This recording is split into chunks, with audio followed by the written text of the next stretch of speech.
What's up, DigiDestins? This is Kyle D, better known as RideMyAvatar, and today we're going to talk about the worst of the worst, I gotta say, for the Digimon TCG 2022. So, without further ado, let's talk of what was so bad about Digimon during this time period. So, let's get into it, shall we? So, first off, let's talk about the worst of the worst product releases, shall we? I'm going to be honest with you. With the delay that happened with, Classic Collection, North America and Latin America didn't get it until January 21 of this year, basically, which is bonkers to me. And Classic Collection was this Classic Collection was the worst design in history. And what do I mean by that? None of the cards really did anything. It was meant for collecting, of course, but it just didn't produce any meta relevance until major sets later for it to just finally be worthwhile. I mean, yes, we had Analog Youth, Machine Dramon, and Ice Wall.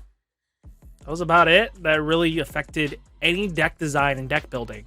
Yes, people tried to make things work, but at the end of the day, it just did not equal out. So I think all in all, Booster Classic Collection EX1 was kind of one of the worst product designs.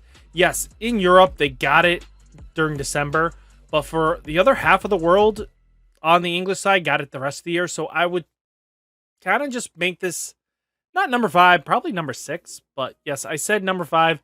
I'm gonna make it like a stepping stone. I mean, at the end of the day, this was pretty decent for collectors, but outside of that, you weren't really getting anything noteworthy. Analog Youth was kind of the highest rarity chase card, and then Machine Dramon alternate art. That was about it. And then we get into BT7. This is where a lot of the power creep happened, March 4th. So let's take a look at the card listings here of it real quick. Okay, well, apparently they changed up their website too on top of it. We'll get into that. We'll get into that apparently now. BT7, this is all we want to look at. So, card search. This introduced hybrid format. A lot of the design became very, very much tamer. You can't interact with tamers, and that became a problem. And what do I mean by a problem? The fact is that when you get into the nitty-gritty here, we didn't have anything that extensively killed tamers. I mean, we got Lucemon Chaos Mode being able to kill tamers, but to hard play them was nearly impossible. We didn't have Mastamon trial decks at that point that could produce that. And look, one of the restricted cards, Calling from Darkness.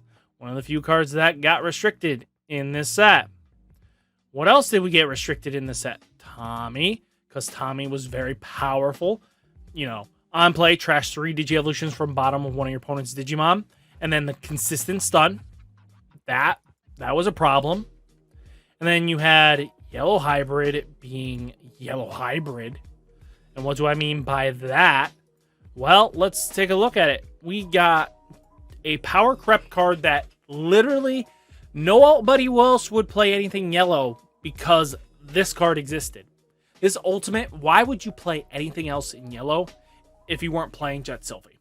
Jet Sylphie guaranteed you a free recovery 1 as long as you met a hybrid condition and a Digivolve for 1 on top of your hybrids. So 3 memory, recovery 1. How easy is that, especially in decks around tamers? That, oh, my opponent hit a tamer out. Well, hey, look, there's no summoning sickness on that tamer. If they made a clause that it had to do one whole cycle before the summoning sickness mattered, because if your opponent hit it from security, that was the bigger problem of that format, was that no matter what you did, you gave them resources at the end of the day. Their tamers valued them so much in this format that it created a very toxic play environment that a lot of players did not like. A lot of players do like that kind of format where it's, you know, you can still build a wide board and then just play through that way. But the design just really, really is scary. I mean, and even going into it, Alderman and Burning Greymon now become very powerful cards going into the future now, just because of the way they interact in the format. I mean, even Emperor Greymon has the abilities to go forwards now. But, I mean, even looking at Korikaku being able to stun your opponent's Digimon was huge. I mean, yes, if this Digimon has Hybrid in its traits or Tommy in its Digi-Evolutions, one of your opponent's Digimon with no Digi-Evolution cannot attack or block until the end of turn. Well, that became the start of source stripping decks, where we had more and more decks that would just strip sources. I think that really became a very hindrance play style, and that really wasn't healthy. I mean, you would build stacks, and until you were ready to pull them out from raising, if anything else was played, you just Blue Hybrid punished you for it, for doing that, because you had to search. And if you weren't able to instantly climb up into something else to try to keep them from gaining 7 memory a turn, that really created a problem in a way that a lot of players could not play around because their decks physically weren't allowed to. I mean, a lot of this game is that we don't have a mulligan in the system. We don't have anything that can create a way of searching for key pieces strictly from deck. We're always top searching, and most of them are on plays. They're not when Digivolving search. So we're always put into these situations where sometimes we hard play and it passes turn. And that created a very interesting dynamic that triggered for cards to get banned. And I mean, even here, the one last card that got hit in this set was none other than Duro Greymon, which introduced a problem in itself just to deal with. When Digivolving, you may place one black Digimon card with X antibody and traits from your hand at the bottom of the Digi-Evolution cards to prevent the effects from deleting it or reducing its DP until the end of your opponent's next turn. So, this created an issue where you couldn't delete the Digimon. This is what we're walking into in BT11, is another stack that you can't interact with at all. And to an extent that would seem fair. They're going to just slowly kill you because of that. And protection abilities like this is really strong in this game, especially small blanket ones. Yes, we want to have our stuff stick, but that is another issue in itself, is that we don't have interaction to the point where we can keep stuff on the board. I mean, taking a look at Duro Greymon, that it literally had to have the text of you put, when Digivolving, put something, a black X antibody underneath, and then it gives it a protection. That triggers issues in this game that we can't answer all the time. And especially once we got into BT9, which is another problem we'll talk about later, but we get into New Awakenings, which introduced some nice starter decks. This was basically when we started really getting into dual colors. So, the introductions of dual tamers, dual colors in general, and it was really solid for a time. I mean, let's go. Let's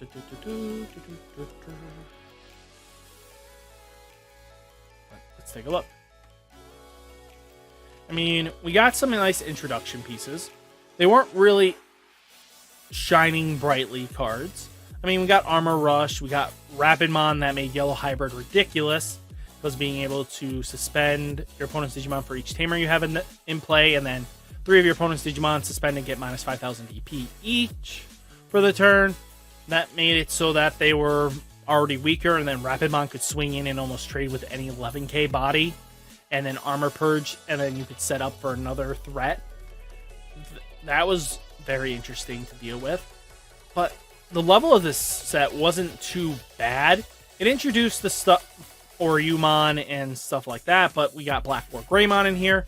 Didn't really do much in its own right, which is understandable. I mean, it wasn't really meant to shake up the meta that much. I mean, we had Chimeramon, which led to the restriction of, you know, two cards in itself, Eismon, and the fact of, what was it? Savior Hawkmon. So those restrictions were created because of Chimeramon's existence. And that was a big problem, was that the power creep in this game started climbing up rapidly after Double Diamond. We ended up getting to then finally BT9. Now we all know what BT9's been about, right? The OTK format. This is another issue in this game that just wasn't really healthy design-wise. The X antibodies, yes, certain decks needed some way of climbing and getting their consistency up. But others became very toxic pretty quickly. The fact is that now Greymon X antibodies had all these really interesting preventative effects. So when this Digimon has Greymon or Omnimon in its name, an effect that would delete it or return it to hand or deck, you may trash 2 cards from the same level in the Digi Evolution cards to prevent it leaving play. So that's something to think about there, is that we had to deal with basically a very protective body. So Greymon X antibody would make it so your opponent couldn't just bounce your stuff or spin it back to deck. And then, you know, Metal Greymon X for a full rotation gave 3,000 extra DP, so you couldn't naturally swing into a War Greymon X antibody because it was so protected and powerful that you couldn't stop it. At times, your opponent could literally have a 15k body on the board, and if they had blocker in the inheritable line, you're instantly screwed because this thing could stop you in your tracks. Up to 15,000 DP made it really tough for a lot of players to get around. I mean, for the fact is alone, this created so much issues. I think BT9 had to be one of the most powered up sets that we got. You know, we even got the fact of Metal Garurumon X antibody in here. Really created some interesting problems into the game that we weren't really ready for, and that was OTK formats. And Grandis Quagamon, everybody started, yes, all the tournaments ran faster and smoother because everybody was on an OTK deck, and most decks just couldn't stop an OTK deck even if they wanted to. And that was a big issue in its own right. I mean, seriously, Grandis Quagga could clear out a 5-stack so easily. So could Black War Greymon. Could instantly. And then you had Metal Garurumon X antibody that could clear out a stack in a turn because comboing with its promotional cards. Let's see if I can bring up the promotional cards. So, first off, you had, you know, Wergurumon Sagittarius mode, which wasn't really doing much. This Alterius mode, Metal Greymon, helped out the Greymon decks ridiculously. You know, Akuamon basically set up your opponent to have a small ice wall because when this Digimon becomes suspended, lose 1 memory until the end of the opponent's next turn. All their Digimon gain that. It was a blanket effect that your opponent had to deal with. And that could lead to passing turn just by swinging. You know, let me look for it here. Here, Wergurumon, the set, like one promo set. Being able to kill your opponent on 5 is what's been bringing a lot of issues for a lot of players because they can OTK you that quickly. There was nothing you could do about this card. There's still nothing you can do against this card. Unless you have a way of blowing it up, and that means playing brickier options in your deck just to hopefully stop an OTK, is far none available at the time to be able to handle this. And unless you could remove all the sources from the get-go, you were kind of in a bad spot. There's just not much you can do to slow down your opponent. And OTK decks, they hide in raising, and it created a very toxic play because you wouldn't bring out the Digimon until you were ready to OTK. And then you cleared out 5 security, and your opponent has basically 1 turn to hopefully clear the whole board and hope to kill you the following turn. Because if they couldn't do that, they were dead in another turn, click, and done. I mean, this creates so much issues, OTK formats. Decks that play hide and go seek in the raising area is never healthy, in my opinion. There's going to be issues like this all the time. And now, even after that, we get into the final set, Cross Encounters. This set was very interesting. I mean, all in all, it did fine for a bit because people were willing to play decks like that. I mean, when Shoutmon x4 was a viable deck, we had, Metal Greymon be able to do well. OTK decks weren't everybody's go-to at the time, but the moment that this got hit, everyone moved back right to the OTK decks. And that is a sad but true statement there. Is that once you get them off pretty much one of the fastest, strongest, speediest decks, they move right back to OTK. And it's kind of a double-edged sword. Cross 4 was very toxic to deal with, but at the same time, you wanted to have uniqueness across the board, right? Right? We know we got Bloomlord here, created a very interesting dynamic. That didn't get anywhere good until afterwards, after EX3. We'll talk about that in a minute, but looking at it wise, even my Nervamon struggles in the format. Beelzemon doesn't really do anything at the moment because, yeah, that's just how that goes, sadly. I mean, just taking a look at everything here, we're really struggling in formats right now. And EX3 here, Dragonlynx did nothing. Durobrickmon's okay. It does small things to your opponent. Aegistromon kind of sucks. Really does. I mean, this had potential, but it just dies to Death X. But even then, that's being gracious to it. I mean, Hydramon is a saint for Bloom Hydra because they needed that so much. Commandramon struggles in this format a bit because the tall stuff just didn't need it at all. It wants to just go fast, and going up tall really hurts it more than anything. The Imperial Dramon Dragon Mode deck doesn't really do anything in the format. They hit another card in the deck before it even got a chance to test out with it. And, Imperial Dramon Fighter Mode just can't really cut it all the time. And then you get finally right into Examon. Examon's struggle is that if you don't set up first in an OTK format, you're screwed. If your opponent goes off first, you're done for. You are on a clock so quickly. Examon struggled so much this format, it's not even funny. And it's sad. Like, I don't mind them making in-house archetypal theme decks.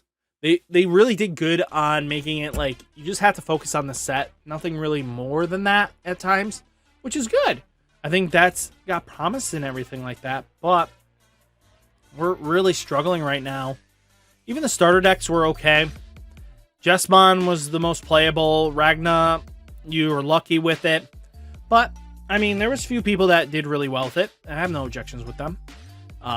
Parallel World Tactician and the Imperial Dramon deck did well for when it came out. They both extremely played very well, and I think they were bright, shining decks. They were kind of equal in terms. They weren't really overpowered when they first came out.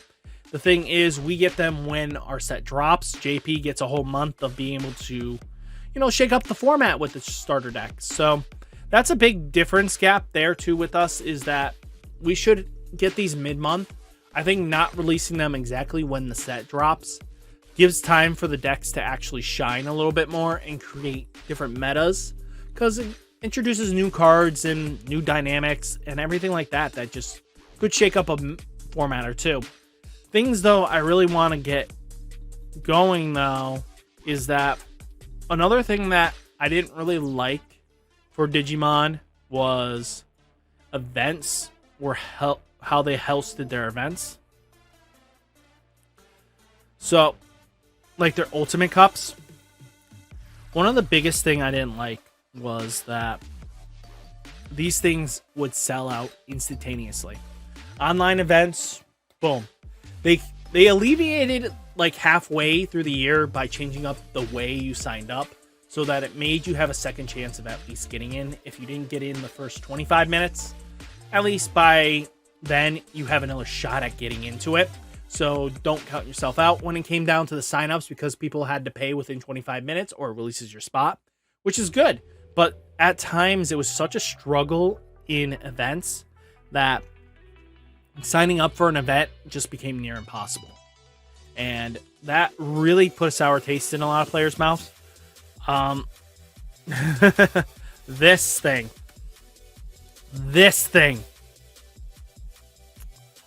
The Bandai TCG Plus app.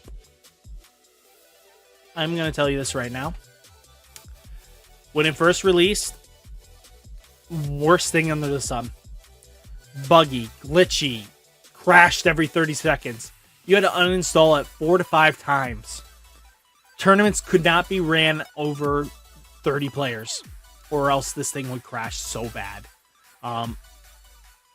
What led to being probably the worst experience ever with the event was the DC1 tournament. What do I mean by the DC1 tournament, Kyle? Well, did you guys know that Gen Con hosted a tournament with this? Their online event suffered a 2.5 hour delay and then instantly swapped to being a best of one format because of it. Because of the Plus app crashing so bad. I think, all in all, this was probably the worst experience by far. The Bandai TCG Plus app. Terrible design, everything like that. The new version, though, night and day. That thing runs butter smooth. It still has some issues here and there, but it's not overly daunting like the original model. And I think at the end of the day, we had a good change up here. But when it first came out, this had to be the worst thing of 2022. So, guys, what did you think was the worst things for Digimon TCG 2022? Did I cover most of it? I think I hit most of it, hitting on the head with this. So, guys, without further ado, hit that like button, hit that subscribe button, and I'll catch you in the next one. Stay safe, stay healthy, and peace.